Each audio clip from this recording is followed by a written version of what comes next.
পাপান খাবার ready? Cocoa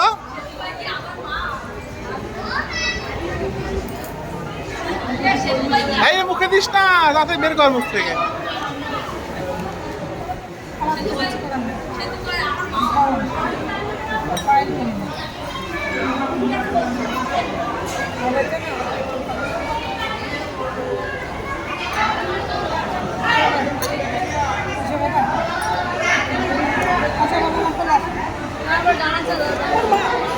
মোবাইলটা দাও তোমার।